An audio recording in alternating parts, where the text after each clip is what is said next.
बलांगीर विधायक श्रीयुक्त नरसिंह मिश्र आज 82तम जन्मदिन बलांगीर स्थित बासभवन में पालित हो जाइछि। ଏହି ଅବସରରେ ବଲାଙ୍ଗୀରର ବିଭିନ୍ନ ପ୍ରାନ୍ତରୁ ହଜାର ହଜାର ସମର୍ଥକ ଆସି ତାଙ୍କୁ ଜନ୍ମଦିନର ଶୁଭେଚ୍ଛା ଦେବା ସହିତ ଦୀର୍ଘାୟୁ କାମନା କରିଥିଲେ।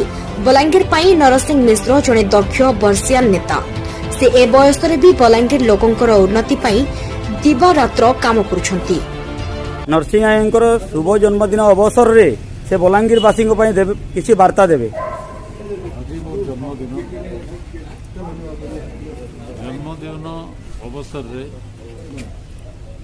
मु ओडिशावासी विशेषकर बलांगीरवासी आशीर्वाद भिक्षा करुच्ची। से मते सुजोग देइछन्ति जनसाधारण सेवा करने अंचल उन्नति करने विकास करने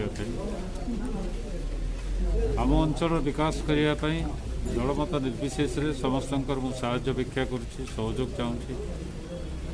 आशा करुच्ची आमर मिलित उद्यम रे आमरी अरुन्नत अंचल विकास हम, चाषीर विकास हम, युवक माने काम धंदा पाइबे, बेकारी रहिबे नहीं, महिला माने सुरक्षित रहिबे, चाषी श्रमिक समस्तंकर उन्नति हम।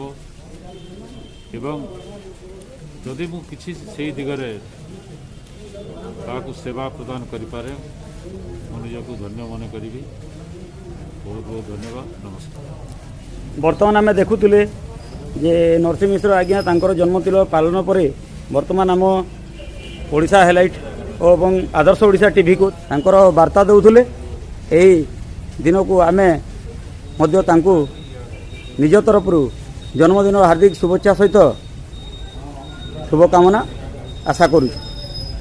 आपण मारवाड़ी सम्मेलन राज्य उपसभापति आपण माने आज आज्ञा को तांकर जन्मदिन अवसर रे हला जन्मदिन अवसर रे आपण तांको गोटे माने शुभेच्छा कामना करवाले आसीथिले। आपण ए ऊपर किछि कहवाले चाहुछन के? मु मनोज जैन मारवाड़ी सम्मेलन राज्य उपसभापति। आमे बलांगीर टाणुआ नेता श्रीमान नरसिंह मिश्र बलांगीर विधायक हिसाब से पाई आमे बहुत गर्वित। आज बलांगीर रे जहाँ किसी इम्प्रूवमेंट होची तांकर द्वारा होची। तांको जन्मदिन रे आमे शुभेच्छा दउछु जे से शतायु होंतु, दीर्घायु होंतु, तांकर काया निरोगी काया रहंतु।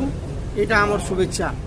से बलांगीर पाई बहुत किछि काम करजंती, सेति पाई आमे तांको बहुत बहुत शुभेच्छा दउछु। पूरा मारवाड़ी समाज तरफरु, पूरा मारवाड़ी स्टेट प्रेसिडेंट हिसाब रे तांको बहुत बहुत शुभकामना करूछि।